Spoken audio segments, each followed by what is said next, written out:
Live from Fargo and serving you on TV, online, and on the go. This is Valley News Live at noon. Good afternoon, everyone, and happy Friday. Thanks for joining us for your news at noon. I'm Abby Furchner. Many of us woke up to wet roads as it was a rainy evening and start to our Friday. Taking a live look outside right now, the sun is making an appearance, but will it stick around? Let's check in with meteorologist Lisa Green. Well, we are looking at some warming temperatures thanks to that sunshine, and that sun will stick around for a little while longer here today. You can see a good amount of us in the valley underneath the sunny skies. There are some clouds down south of Fargo, back over to Lakes Country, seeing some more clouds there. Back over toward the Red Lake area, at least surrounding the lakes, we're seeing some cloud cover there. Out to the west, there's some rain north of Bismarck starting to move into town there, and we're going to keep an eye out to the west for our next chance for some rain and thunder to start developing and moving in with this next round for this afternoon. Until then, we've got a nice lunch hour in progress here. Temperatures are into the 70s in most spots. We're at 78 degrees in Fargo, 77 in Grand Forks, 81 in Jamestown, and over to the east, some low 70s there in most areas. Winds are not too strong, but they are a little more gusty up in the northern valley. We've got a gust to 20 in Langdon at the moment.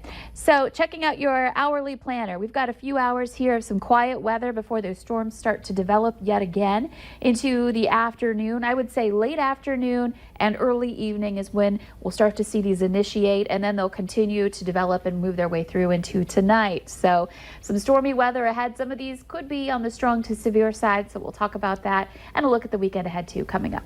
Yeah, I know a lot of people are probably getting ready for those Father's Day plans, so we'll check in with you here again soon.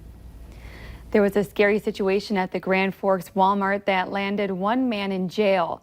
The call initially came in as an active shooter situation inside the store around 10:30 last night. Police responded with guns drawn and located the suspect inside the store. They say after a brief struggle, 30-year-old Brandon Dubois of Grand Forks was arrested. Police did not find any guns and say there was no indication that the suspect ever had a firearm or that shots were fired. Dubois is in jail on terrorizing, preventing arrest, and disorderly conduct charges. Time for a look at this week's Valley's Most Wanted. Police say 30-year-old Robert McKenna Jr. is wanted for failure to appear on charges of burglary, unlawful entry into a vehicle, and possession of a controlled substance. Call your local law enforcement if you have any information on him. A North Dakota man is dead after being hit by a car while trying to catch his dog. The Highway Patrol says a dog got loose after a van stopped on Highway 28 near Ryder, North Dakota around 10:30 last night. A man chased the dog across the highway and was hit by an oncoming car. The victim is a 23-year-old from Minot. Troopers plan to release his name tomorrow. An infant boy who was cut from a Chicago teen's womb with a butcher knife has now died. Officials say the infant had been in the hospital since the April attack that killed his mother. According to the family spokesperson, the baby passed away from a severe brain injury. Family spokeswoman Cecile Garcia confirmed a family statement posted on Facebook that 19-year-old Marlon Ocha Lopez's baby died at Christ Medical Center in Oak Lawn. The president is searching for his next White House press secretary after the surprise announcement that Sarah Huckabee Sanders will be stepping down at the end of the month. NBC's Peter Alexander has more. Sarah Sanders, one of the most high-profile figures in the White House, stepping away from the mic. I'll try not to get emotional because I know that crying can make us look weak sometimes, right? The president announcing Sanders' departure later this month after nearly 2 years as White House press secretary. She's done an incredible job. We've been through a lot together, and she's tough, but she's good. You know, you also have tough and bad, right? Sanders, the face of an administration known for clashing with the press.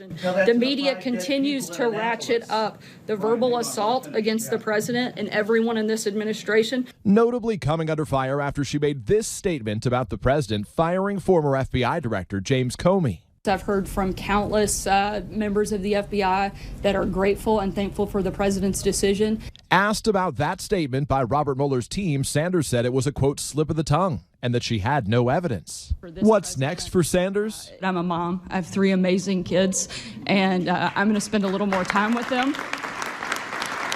And in the meantime, I'm going to continue to be one of the most outspoken and loyal supporters of the president and his agenda. Meanwhile, this morning, Democrats zeroing in on President Trump, accusing him of giving Russia and other foreign governments the green light to interfere in next year's election. The president gave us once again evidence that he does not know right from wrong. That's just dangerous, appalling, unethical, unpatriotic, you name it. That after this stunning statement from the president when asked by ABC News whether he'd accept information from foreign powers about his 2020 opponent or call the FBI. I think maybe you do both. I think you might want to listen. There's nothing wrong with listening. It's not an interference. They have information. I think I'd take it. If I thought there was something wrong, I'd go maybe to the FBI. The head of the Federal Election Commission, which is responsible for campaign finance laws, tweeting out a statement writing, "Let me make something 100% clear to the American public and anyone running for public office. It is illegal for any person to solicit, accept, or receive anything of value from a foreign national in connection with a U.S. election." Ellen Weintraub adding, "This is not a novel concept." Officials say some Republicans are criticizing the president, including Lindsey Graham calling his comments a mistake, and 2012 presidential nominee Mitt Romney saying accepting foreign help would strike at the very heart of our democracy. Here are the latest road and lane closures to watch out for around Fargo-Moorhead. 12th Avenue North in Fargo between Elm and Oak Street is shut down for repairs on the street surface. The road should reopen next Friday. The city of Fargo will close 5th Avenue South today between University Drive and 14th Street for street patch. The roadblock is expected to be in place for 4 days. And in Moorhead, 11th Street between Main and Center Avenues will close starting tomorrow for rail crossing maintenance. The work is expected to take approximately 1 week.